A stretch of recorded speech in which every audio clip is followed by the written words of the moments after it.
In a remote village hemmed in by verdant hills and murmuring rivers, a young woman named Amara waited for years for the child she believed would complete her world. For 5 years, Amara, a young and beautiful woman, had been yearning for the fruit of the womb. She and her husband Kojo, a gentle and kind farmer, had tried every traditional remedy, consulted every local oracle, and prayed fervently in every church, but to no avail. The longing for a child had become an all-consuming ache, and the pressure from Kojo's family had grown unbearable. They suggested that Kojo take a second wife, citing the need for an heir as the only son of the family, but Kojo's love for Amara remained unwavering, and he stood by her through the trials and tribulations of their childless years. Then 6 months after a particularly fervent prayer session, Amara discovered she was pregnant. When the twins arrived at last, Kato and Nia, Amara poured every ounce of her love into them, whispering blessings over their cradle. Kato emerged first, curious, affectionate, the kinder of the two. Nia followed moments later, fierce-eyed and unyielding, as if she had been born ready to defend and to fight. But life is seldom kind to hope. 2 weeks after their birth, Amara succumbed to an illness that had stalked her during pregnancy, and she died.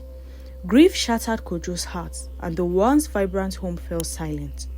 The villagers brought food and condolences, but nothing could fill the emptiness left by a mother's love.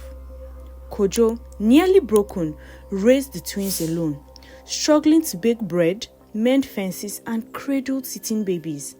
As the seasons passed, the pain softened into sorrow, and Kojo allowed himself the comfort of companionship once more. He married Zara, a beautiful woman from a neighboring town whose warm laughter won over the villagers at once.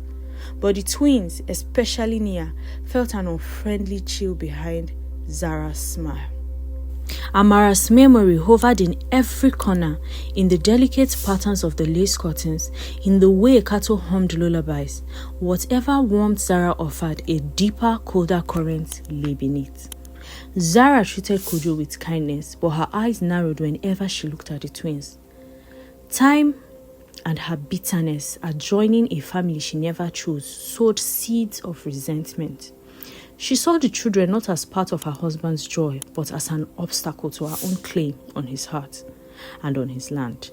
Her resentment fermented into a dark determination. The twins would be gone. Late one evening, Zara prepared Kato's supper, rice with a fragrant spice she bought at a great cost from a traveling merchant. She laced it with a colorless, tasteless toxin that acted slowly, ensuring the boy would fall ill in days. When the family sat down, Kato, trusting and hungry, ate every bite. Zara watched with barely concealed triumph. 2 nights later, Kato awoke with fever. His skin burned and he convulsed. Kojo, frantic, carried him to the healer, but the poison had spread too far. Kato's battered body could not recover. On a jagged down, he slipped away, his hands clutching to his father's finger. Kojo wept for his son, and Nia's howl of grief echoed through the hills. But Zara, still smiling, offered comfort. She pressed a gentle hand on Nia's shoulder and whispered, "I am here for you." The girl stiffened, sensing the comfort was a lie. For a year, Zara's rancor grew. She had hoped Nia's spirit would break without her twins' presence, but the girl's resolve only hardened. Nia spent days in the orchard, tending the family's mango trees, where she felt closest to Kato. In the twilight, she would whisper to him, promising to live for the both of them. Zara's next plot combined poison and illusion. She enlisted a local sorcerer summoned to dabble in dark arts. Under a moonless sky, they brewed a concoction of crushed nightshade berries and black roots. Zara wove a curse intended to trap Nia in a perpetual sleep, never to awaken. She burned incense of rotten herbs in the girl's chamber, whispering incantations drawn from a tattered book. That night, as the poisonous fumes curled into the bedroom, Nia drifted into a restless slumber. Yet, when the sorcerer declared his work done, he found Nia seated on her bed, eyes open, shining with an outwardly light. Pots clashed against the walls, doors slammed shut, and the sorcerer staggered back in terror. Zara fled the house in shame, her power over the children broken. Fury gave way to obsession.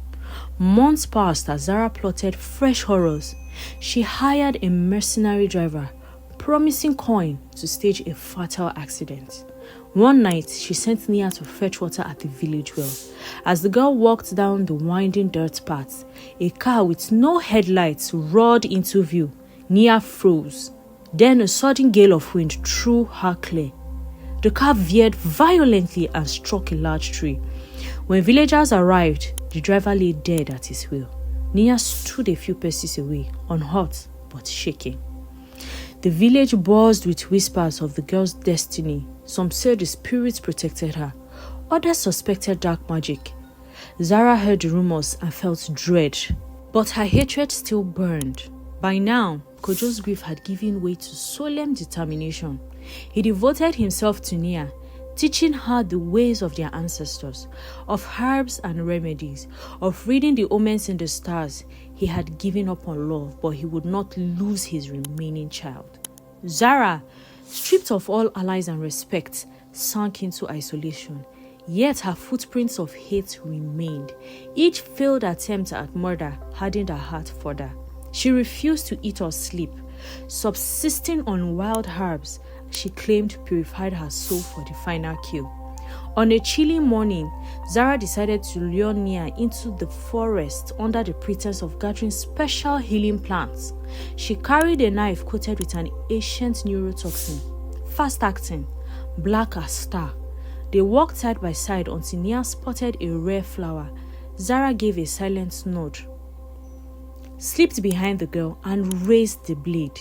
But before she could strike, a whisper, familiar and low, froze her blood. "Stop!"